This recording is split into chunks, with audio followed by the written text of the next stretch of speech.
Sebelum lanjut ke alur ceritanya, mohon bantu Mimin dengan cara like dan subscribe, biar Mimin bisa terus menghibur kalian. Eits, jangan lupa komen juga ya, karena dengan masukan dari kalian pemirsa terkasih, semoga channel ini lebih berkembang. Terima kasih. Bab 2041. Saat malam hari. Otis Kie sedang membawa dokumen ketika dia mengetuk pintu kantor cabang kedua kantor polisi Mordu. Dia kemudian berjalan masuk setelah mendorong pintu terbuka. Zeke Smith terlihat membawa dokumen ketika dia melihat Otis masuk. Bahkan tanpa memberi Otis kesempatan untuk berbicara, dia dengan dingin berseru. "Apa yang kau lakukan di sini?" "Mencoba memohon untuk Harvey York. Biar ku beritahu. Aku sudah menelepon Benjamin Ling 10 kali. Sama sekali tidak ada cara bagimu untuk menyelamatkan Harvey sekarang. Banyak mata tertuju padaku sekarang. Jika aku menyalahgunakan kekuasaanku, reputasi pemerintahan Mordu akan hancur total. Baik Benjamin maupun posisiku akan diambil dari kita, apalagi posisimu. Jadi keluar." Zeke menunjuk ke pintu depan dengan ekspresi dingin di wajahnya. Otis hanya tersenyum. "Tuan Smith, saya tidak datang ke sini untuk memohon. Seseorang yang tidak dikenal mengirimkan bukti yang menentukan kepada kami. Saya pikir Anda akan tertarik. Menurut informasi ini, Miwa Fujihara sudah berada di stadium akhir AIDS.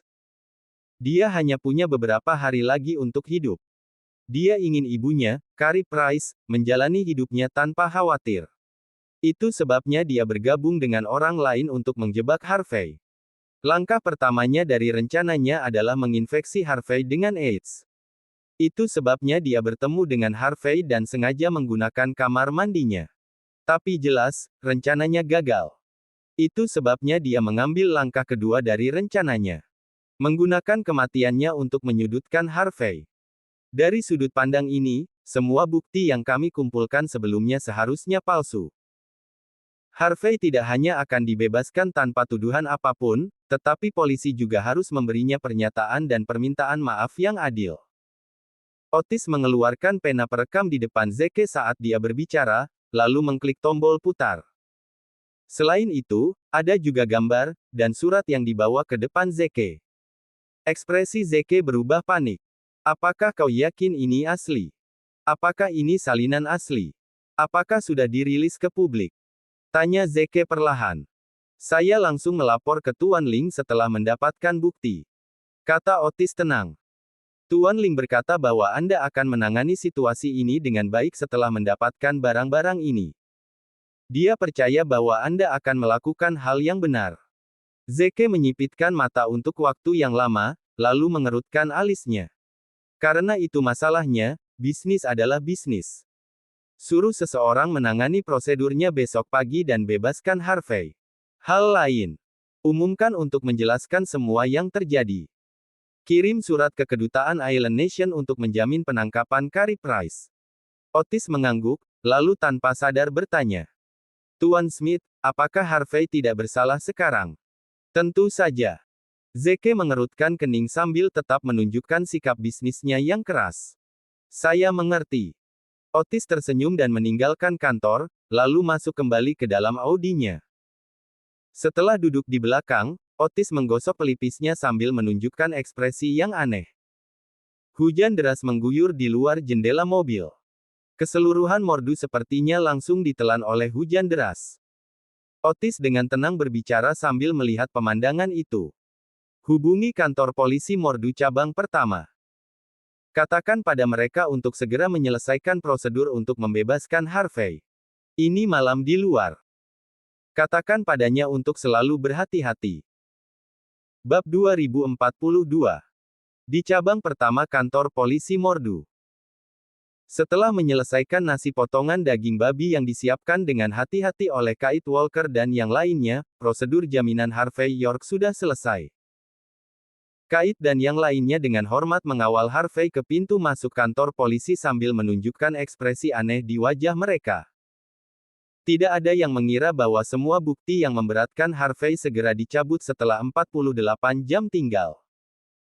Polisi bahkan mungkin mengadakan konferensi pers untuk menangani situasi tersebut, sekaligus memperbaiki kekacauan mengerikan yang tertinggal di belakang layar. Tapi bagaimanapun juga, Harvey sudah dipastikan tidak bersalah. Kate dan yang lainnya beruntung karena mereka tidak bersikap tidak sopan terhadap Harvey. Porsche 918 berhenti di depan Harvey. Saat jendela mobil diturunkan, wajah cantik Yvonne Xavier terlihat dari dalam. Dia dipenuhi dengan kecemburuan dan kemarahan saat melihat Kate dan yang lainnya. Yvonne keluar dari mobil untuk membukakan pintu bagi Harvey sambil menunjukkan senyum hangat. Maaf atas perlakuan tidak adilmu, Tuan York. Harvey mengangguk pada Yvonne dan yang lainnya, lalu duduk di kursi penumpang.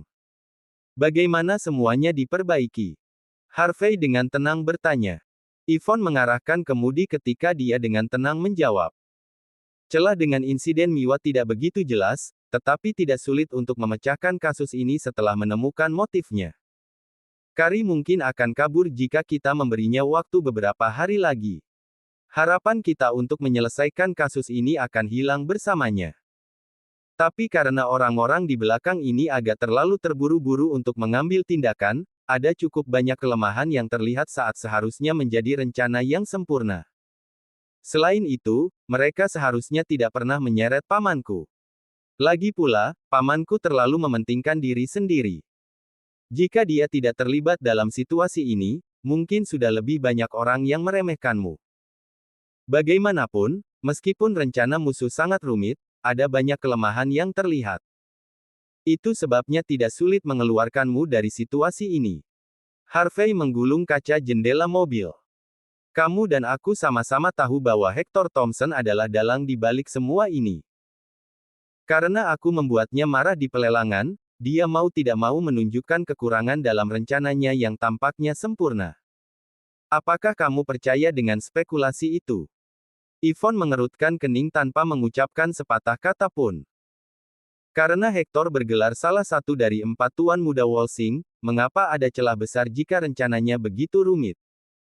Selain membenciku, kemungkinan besar dia mengincar posisi Benjamin Ling. Tapi karena penampilan pamanmu, target keduanya langsung menjadi asap. Itulah mengapa aku berpikir bahwa orang lain yang bekerja untuknya melakukan hal-hal yang berlebihan, membuat seluruh rencana gagal. Kalau bukan karena itu, aku mungkin masih dalam tahanan. Yvonne memikirkan situasinya. Bawahan Hector tidak akan pernah bertindak sendiri. Mereka tidak akan pernah melakukan sesuatu yang gegabah tanpa izin Hector. Jika itu masalahnya, hal yang berlebihan kemungkinan besar adalah Sakura Miyamoto.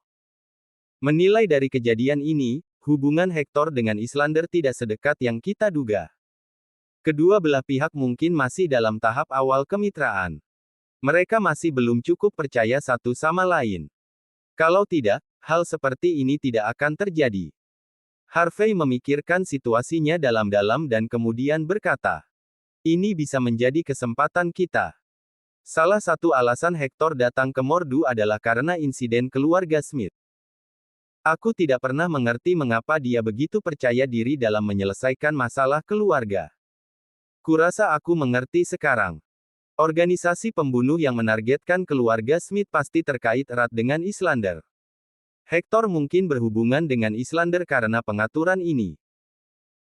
Bab 2043. Jadi maksudmu? Yvonne Xavier memikirkan sesuatu. Setelah berurusan dengan Islanders dan Hector Thompson, masalah keluarga Smith secara alami akan terselesaikan selamanya.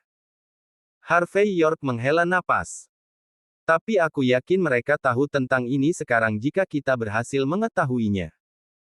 Itu sebabnya baik Hector maupun Sakura Miyamoto tidak akan hanya menonton saat aku pergi tanpa cedera.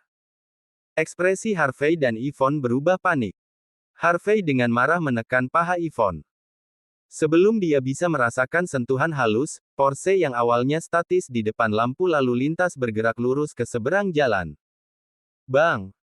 Sebuah peluru menghancurkan kaca jendela mobil di seluruh jok belakang hampir bersamaan. Jika Harvey sedikit lebih lambat, dia setidaknya akan terluka parah jika belum mati. Penembak jitu. Penampilan Harvey sedingin es. Dia tidak menyangka Hector bahkan akan mengirim penembak jitu. Hector tidak lagi memedulikan hukum negara H. Ekspresi Yvonne berubah muram juga. Dia dengan marah memutar setir tanpa mengucapkan sepatah kata pun. Porsche 918 berputar di tempat dan melayang ke suatu arah. Bang! Peluru lain mendarat di sebuah van di samping Porsche hampir bersamaan. Pengemudi berteriak ketakutan dan menabrak lalu lintas yang bergerak. Semua mobil diblokir di setiap arah. Banyak pengemudi yang langsung menginjak rem, tidak tahu sama sekali apa yang terjadi saat melihat pemandangan itu. Seseorang segera menghubungi polisi. Mobil polisi datang tak lama kemudian. Harvey dan Yvonne tidak sedikit pun lengah. Dia berbalik dan melihat titik merah berkedip dari atas gedung kantor yang ditinggalkan jauh. Seseorang membidik ke sini dengan penglihatan laser. Penembak jitu itu mengenakan topeng dan mantel panjang. Tidak mungkin membedakan wajah orang itu, apalagi membedakan apakah orang itu laki-laki atau perempuan.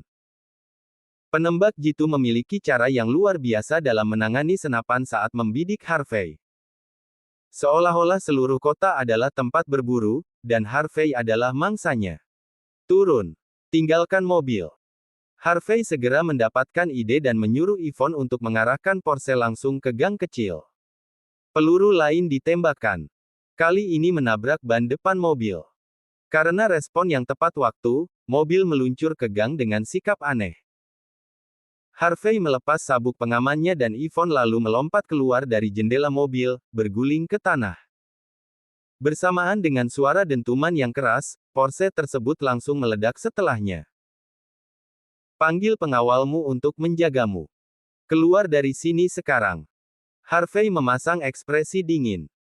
Dia tahu bahwa musuh adalah orang yang kejam dan dia adalah target utama.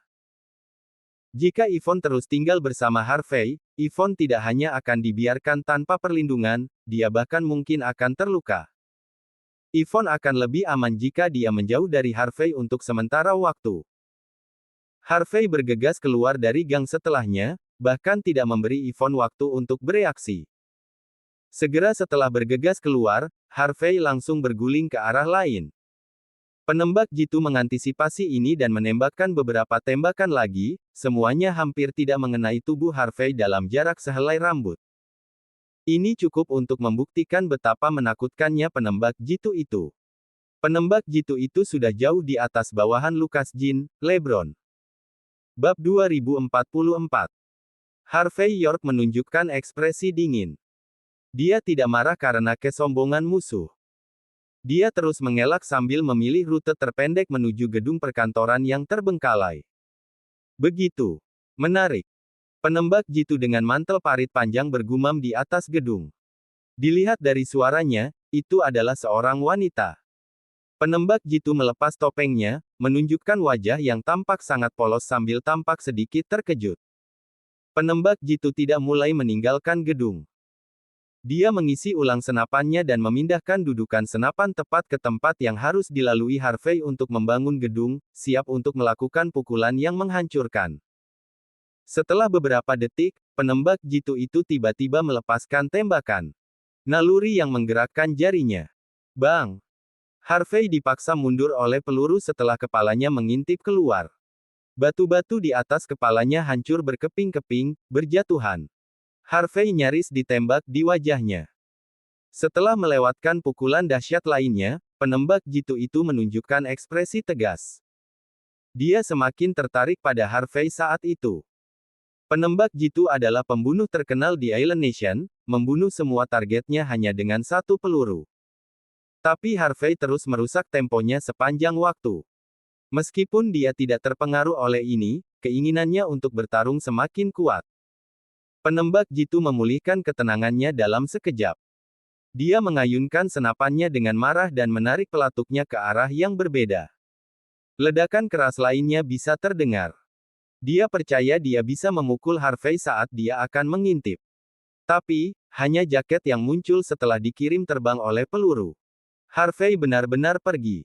Langkah kaki cepat dari sebelumnya tidak bisa terdengar tinggi. Bajingan. Ekspresi penembak jitu berubah panik. Secara alami, dia tidak menyadari betapa terampilnya Harvey. Berbicara biasanya, tidak mungkin ada orang yang bisa mengelak dari tembakannya ketika dia menarik pelatuknya pada jarak yang begitu dekat. Tapi mangsa ini sulit ditangkap. Meskipun penembak jitu itu gagal mendaratkan tembakan, dia tidak berkecil hati sama sekali. Dia dengan lancar mengeluarkan granat dan melemparkannya ke depannya. Ledakan. Ledakan keras terdengar saat lubang besar terlihat di tanah kantor. Hampir pada saat yang sama, Harvey melompat keluar dari sisi lain gedung dan berguling-guling di tanah. Penembak jitu menarik pelatuknya sekali lagi. Bang bang bang. Setiap tembakan ditembakkan ke arah mana Harvey akan pergi. Tapi Harvey terus berguling seolah dia sudah tahu apa yang akan dilakukan penembak jitu itu. Dia kemudian berdiri tegak di balik dinding geser. Ekspresi penembak jitu berubah panik. Dia benar-benar marah.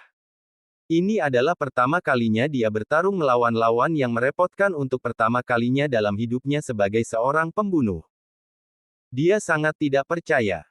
Dia tidak percaya bahwa seseorang bisa terus menghindari pelurunya.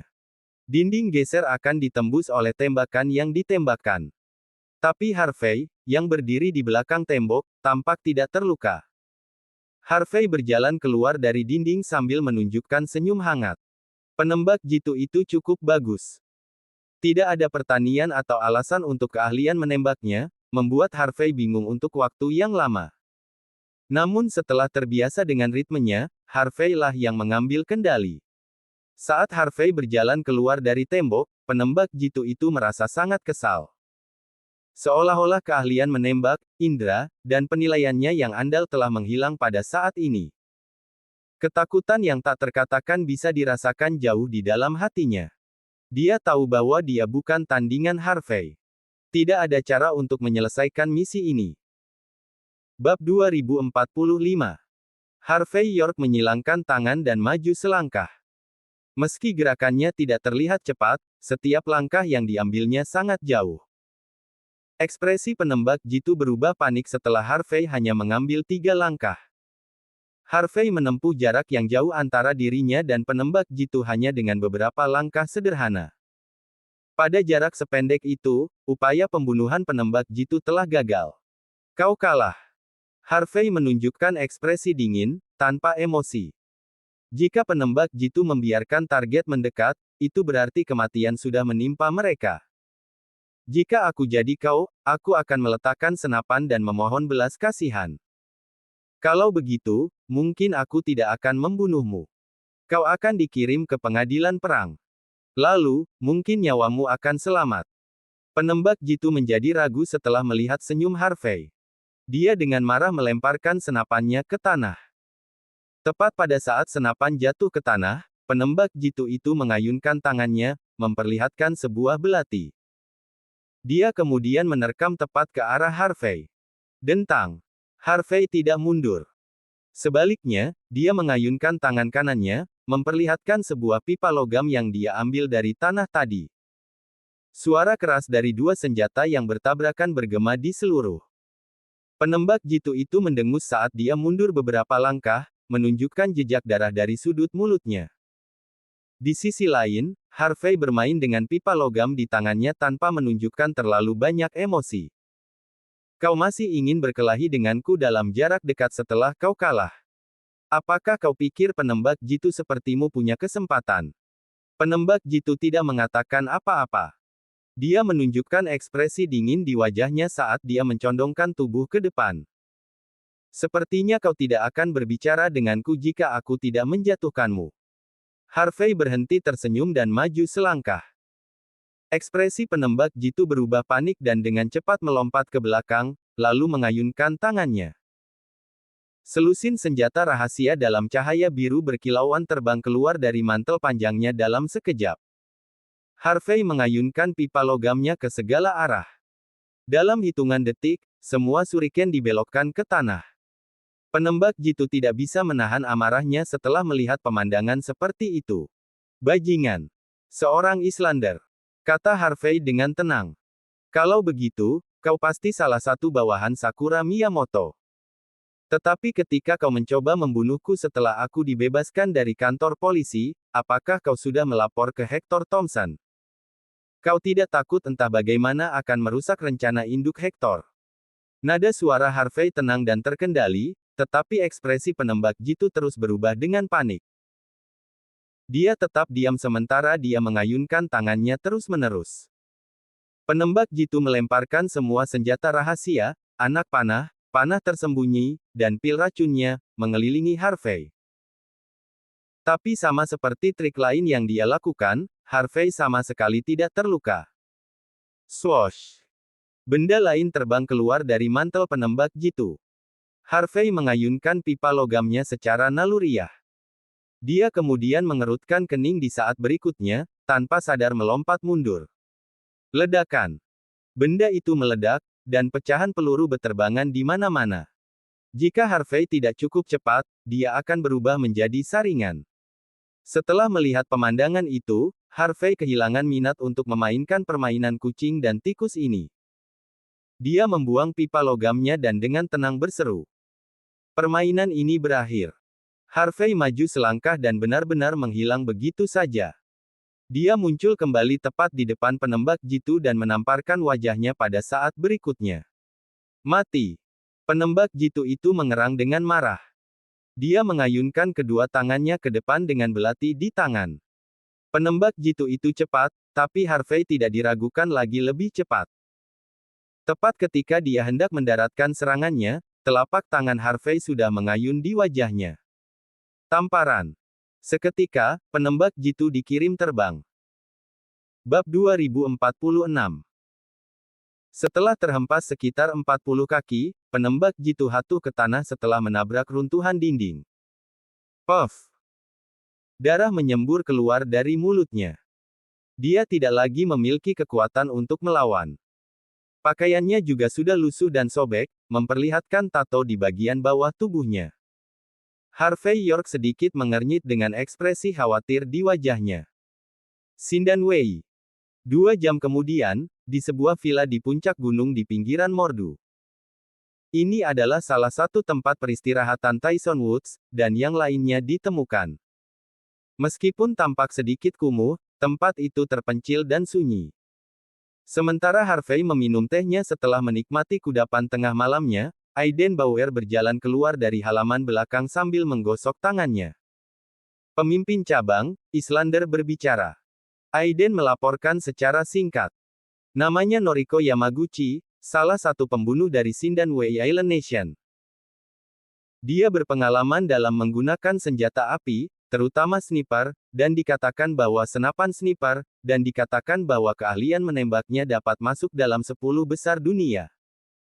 Dia baru-baru ini dikirim ke Mordu bersama dengan banyak profesional lainnya dari Sindan Wei. Tetapi orang-orang ini bahkan tidak mengetahui keberadaan satu sama lain. Itu sebabnya dia tidak yakin tentang yang lain yang datang. Dia melayani langsung di bawah Sakura Miyamoto. Sakura adalah orang yang memerintahkan pembunuhan itu. Anda benar-benar mempermalukan Hector Thompson di aula lelang. Lalu Anda berjalan keluar dari kantor polisi tanpa cedera, membuktikan upaya Sakura sebagai lelucon besar. Memerintahkan pembunuhan setelah Anda dikeluarkan adalah pernyataan untuk Hector. Tentu saja upaya itu terlihat gagal jika dilihat dari ini. Harvey mengangguk sedikit sambil menuangkan secangkir teh, lalu menyerahkannya kepada Aiden. Aku menghargai kerja kerasmu, menyatukan semuanya dalam waktu sesingkat itu. Baru 2 jam setelah kejadian itu, tetapi Aiden tampaknya telah menggali sebagian besar rahasia. Jelas, dia melakukan level terbaiknya. Aiden menerima secangkir teh itu dengan hormat dan dengan hati-hati menyesapnya seolah-olah teh yang dituangkan Harvey bernilai lebih dari aset jutaan dolar. Profesional dari Sindan Wei. Harvey mencerna dari informasi yang baru saja dia terima. Dan tidak ada dari mereka yang tahu bahwa ada orang lain seperti mereka. Ini berarti Sindan Wei mengirim banyak profesional ke Sakura untuk menangani urusan mereka. Jadi, apa yang benar-benar diinginkan oleh Sindan Wei, atau harus kukatakan, Sakura? Apakah mereka mencoba membela Hector? Apakah mereka ingin berperang untuknya? Mereka tidak akan mendapat manfaat apapun dengan melakukan ini kan? Aiden memikirkan situasinya, lalu dengan hormat menjawab. Ini mungkin menarik bagi mereka, pemimpin cabang. Meskipun Xin dan Wei memiliki reputasi besar di seluruh Mordu, satu-satunya aset mereka yang sebenarnya adalah budokan yang ditempatkan di sini. Aset mereka yang lain telah diawasi oleh Longmen dan pemerintah Mordu, jadi tidak ada cara bagi mereka untuk berkembang. Dan tanpa pijakan yang tepat di Mordu, Xin dan Wei tidak akan berani melenggang masuk tanpa peduli di dunia. Itulah mengapa saya curiga bahwa Xin dan Wei sedang mencoba untuk berpegang teguh pada Tuan Muda Topson untuk mendapatkan pijakan di Wolsing. Jika itu masalahnya, mereka tidak akan keberatan menjadi antek Hector dan membantunya untuk saat ini. Selama mereka mencapai tujuan mereka kan. Harvey tenggelam dalam pikirannya, dan dia tidak mengerti persis bagaimana situasi Mordu. Karena Aiden orang lokal, masuk akal jika kebenarannya sama seperti yang dia simpulkan. Bab 2047. Tanpa pikir panjang, Harvey York berkata dengan tenang. Katakan pada Rahel Hardy untuk bekerja sama dengan urusanmu di Mordu. Interogasi lebih lanjut penembak jitu itu. Lihat apakah kau dapat menemukan lebih banyak petunjuk dan orang-orang di balik insiden itu. Kau juga harus bertindak cepat.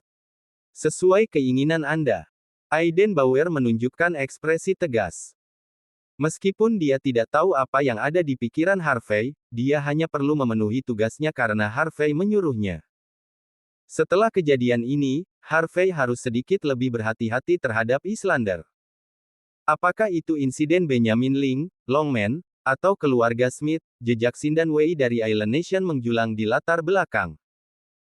Jika tidak ada lagi informasi yang dikumpulkan untuk mengetahui rencana Xin dan Wei, Harvey dan yang lainnya mungkin akan menderita kerugian besar di masa depan.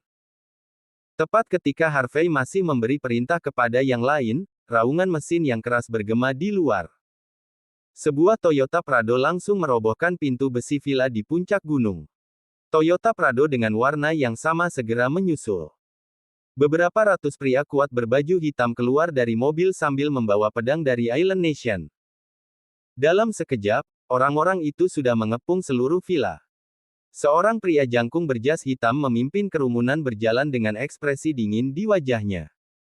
Harvey York. Aku Taichi Maruyama dari Xin dan Wei. Ku dengar kau menyandera juniorku, Noriko Yamaguchi. Aku akan memberimu 1 menit untuk segera melepaskannya.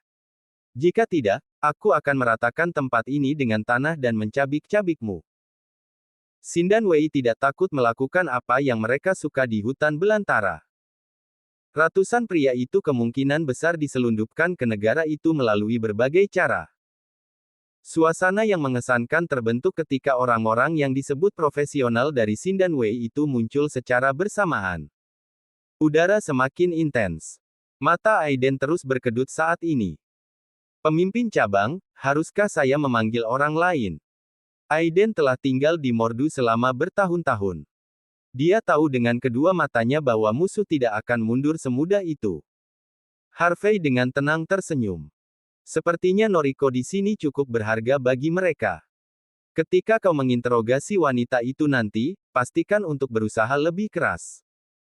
Setidaknya, dapatkan informasi dari profesional Xin dan Wei dari mulut kuda. Mengerti. Harvey tahu bahwa Noriko tahu lebih banyak daripada yang sudah diungkapkannya. Jika tidak, Sakura Miyamoto tidak akan mengirim orang sebanyak ini ke sini. Mengambil tindakan dengan banyak orang di tempat seperti Mordu sudah cukup untuk mengatakan bahwa Sakura bertekad untuk mengambil kembali Noriko. Harvey ingin tahu tentang satu hal lagi. Peran apa yang dimainkan Hector Thompson dalam seluruh situasi ini? Tahukah Hector bahwa tindakan Sakura sudah melewati batas pemerintahan negara H? Jangan khawatir, pemimpin cabang. Saya akan menangani ini dengan baik. Tolong mundur. Saya akan segera memanggil seseorang ke sini. Aiden agak takut, tapi dia tahu bahwa ini adalah kesempatannya untuk naik ke tampuk kekuasaan malam itu. Jika dia bekerja dengan baik, posisinya bahkan mungkin lebih tinggi dari Rahel. Tidak perlu cadangan. Ini bukan apa-apa. Harvey menuangkan secangkir teh lagi untuk Aiden, lalu memberi isyarat padanya untuk duduk. Tyson Woods yang tidak jauh dari situ berdiri dan membungkuk hormat ke arah Harvey, lalu berjalan keluar setelah meraih pedangnya. Bab 2048. Aiden Bauer sedikit membeku setelah melihat pemandangan itu. Saya tahu saudara Tyson Woods baik, pemimpin cabang. Tapi jumlahnya ratusan. 4 kepalan lebih baik dari 2. Dia bukan tandingan orang sebanyak ini. Tidak peduli seberapa kuat dia, tidak mungkin dia bisa menahan semua orang ini. Aiden tahu seberapa kuat Tyson seolah-olah dia bertarung 1 lawan 1.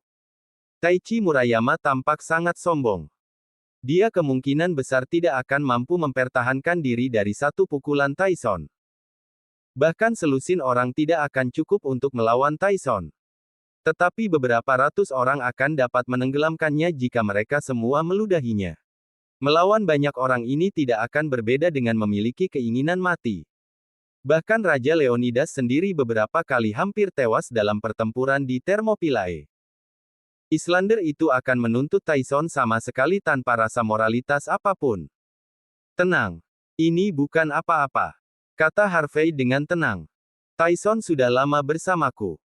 Dia akan mencapai terobosan dari rangkaian pertarungan intens di atas ring sebelumnya. Jika dia bisa keluar dari situasi ini tanpa cedera, terobosannya akan lengkap.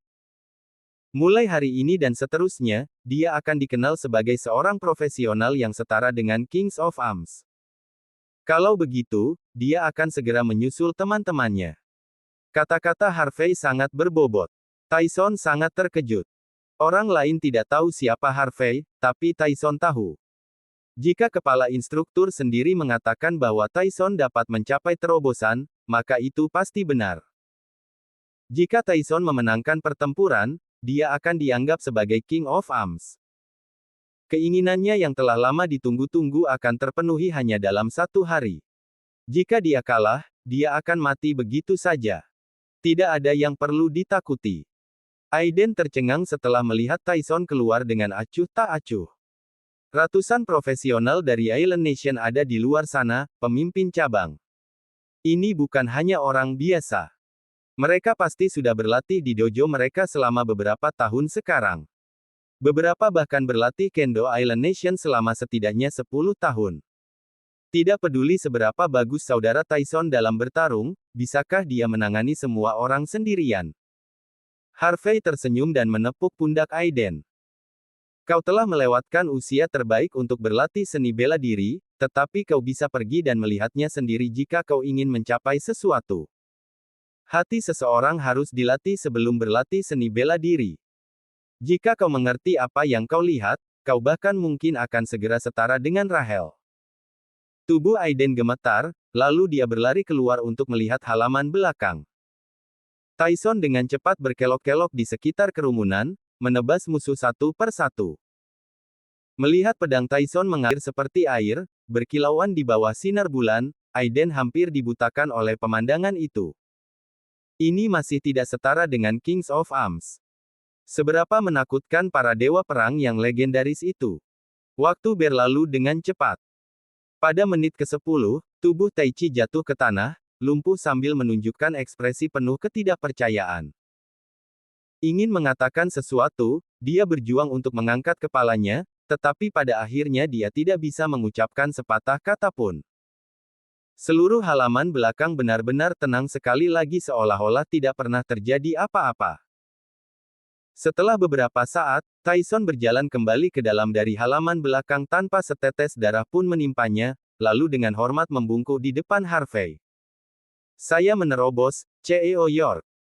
Kata Tyson dengan suara rendah. Harvey tersenyum. Kau sudah memiliki kekuatan untuk melakukan hal itu sebelumnya. Hanya saja kau terbebani sebelumnya karena kau menyesal pergi, tidak bisa bergabung dalam pertarungan itu. Pertempuran hari ini seharusnya cukup untuk mengimbangi itu.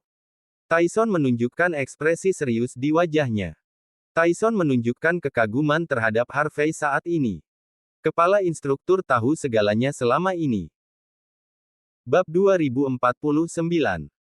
Tidak ada yang berani bertanya apa yang terjadi saat keduanya bertukar kata-kata yang mendalam. Aiden Bauer, yang melihat semuanya terjadi di depan pintu, sedikit membeku. Dia berlari mundur dan menatap Tyson Woods dengan sangat terkejut. Pemimpin cabang, mengapa kita tidak berperang melawan Xin dan Wei saja? Kami sudah memusnahkan begitu banyak profesional mereka. Jika kita mengambil kesempatan ini, kita seharusnya bisa sepenuhnya menghapus Xin dan Wei dari Mordu untuk selamanya. Tyson mengatupkan kedua tangannya. CEO York, jika Anda memberi perintah, saya akan mengakhiri hidup Sakura Miyamoto. Harvey York menuangkan secangkir teh untuk Tyson. Insiden hari ini tidak akan berakhir begitu saja, kata Harvey dengan tenang. Tapi tidak perlu terburu-buru untuk membunuh. Selesaikan 3 hal dulu. Nomor 1, berurusan dengan orang-orang ini. Nomor 2, gali info lebih lanjut dari Noriko Yamaguchi. Nomor 3, beritahu Taro bahwa aku perlu tahu segalanya tentang Xin dan Wei. Lagi pula akan membosankan hanya untuk membunuh Sakura. Lebih baik jika kita menghapus Xin dan Wei seluruhnya dari Mordu dan bahkan negara H. Harvey tidak terlalu tertarik dengan urusan sepele seperti pembunuhan. Tujuan utamanya adalah untuk sepenuhnya memberantas Xin dan Wei dari negara H melalui Sakura. Tyson, Aiden, dan yang lainnya melipat tangan. Sesuai keinginan Anda. Sekitar waktu yang sama, di area villa inti di Pulau Okina agak jauh dari Mordu. Ada ratusan villa di sini dengan jarak yang cukup terpisah. Itu adalah tempat yang sangat baik untuk bersantai dan memulihkan diri. Banyak orang kuat dikerahkan di depan villa bergaya Island Nation. Semuanya sangat berhati-hati saat mengawasi lingkungan mereka. Tempat ini adalah salah satu tempat tinggal sementara Sakura. Halaman belakang villa juga memiliki arsitektur bergaya Island Nation. Bangunan kayu akan berderit seperti kicauan burung saat seseorang berjalan di dalamnya. Itu luar biasa. Dan di bagian terdalam dari halaman belakang, ada juga mata air panas bergaya Island Nation. Punggung Sakura terbuka sepenuhnya saat dia bersandar di batu. Matanya hanya setengah terbuka sambil menunjukkan wajah merah padam. Dua pelayan yang mengenakan jubah mandi menggosok punggungnya, menyebabkan dia mengerang kenikmatan sesekali. Seseorang berlutut di luar mata air panas, gemetar tanpa henti. Orang itu tak lain adalah Kristan Duncan, Ketua Regu Cabang Pertama Kantor Polisi Mordu. Pemimpin Regu Duncan, kau sudah kembali. Sakura meregangkan tubuhnya yang indah. Apakah kau membawa kembali mayat Harvey? Tanya Sakura dengan tenang. Pria itu terus-menerus menentangku. Jika aku tidak melihat wajahnya yang tak bernyawa, aku mungkin tidak bisa tidur malam ini. Kristan menggigil untuk beberapa saat. Maaf, Nona Miyamoto. Saya tidak mampu. Taichi Maruyama dan yang lainnya benar-benar dimusnahkan. Saya tidak bisa mengembalikan mayat Harvey. Apa? Sakura, yang sebelumnya sangat riang, menyipitkan mata dengan marah. Dia segera berdiri dan mengenakan jubah mandinya saat berjalan keluar dari kabut, lalu menerbangkan Kristan dengan sebuah tendangan. Musnah. Apakah kau menceritakan sebuah kisah sekarang, pemimpin Regu Duncan?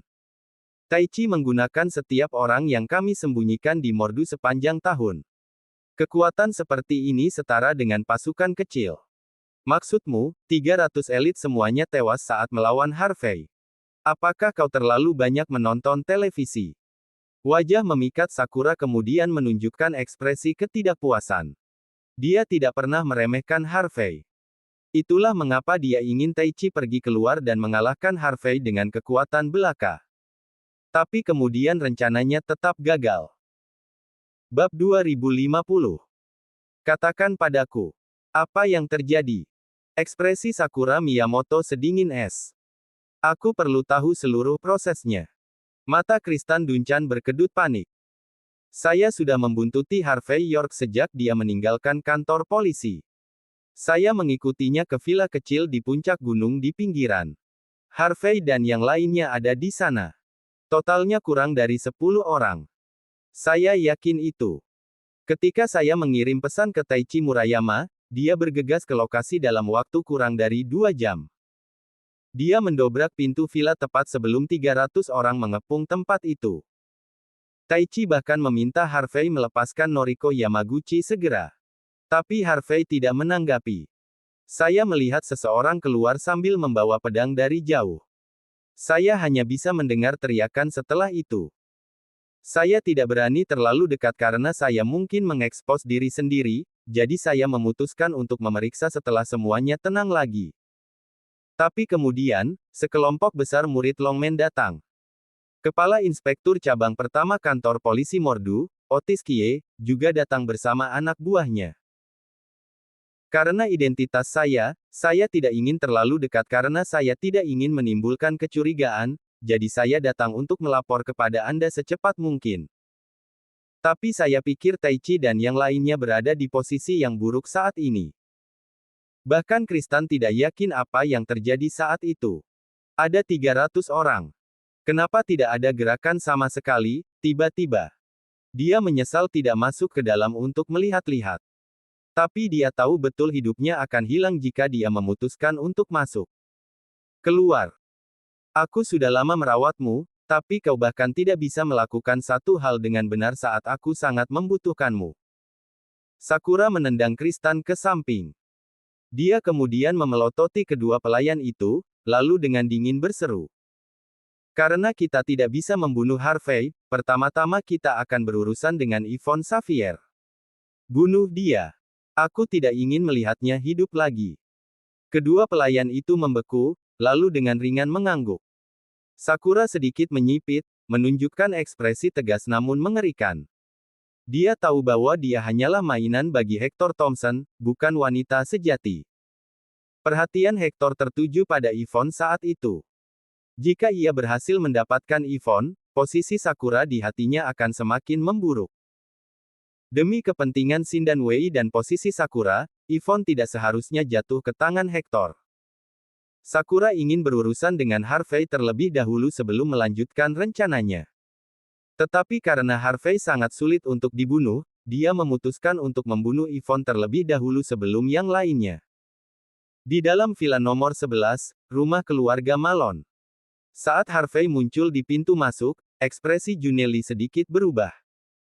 Apa yang dilakukan pembunuh mesum sepertimu di sini, Harvey York? June hanya bisa berseru. Kami tidak akan membiarkanmu masuk. Polisi sudah mengadakan konferensi pers untuk membuktikan bahwa Harvey tidak bersalah.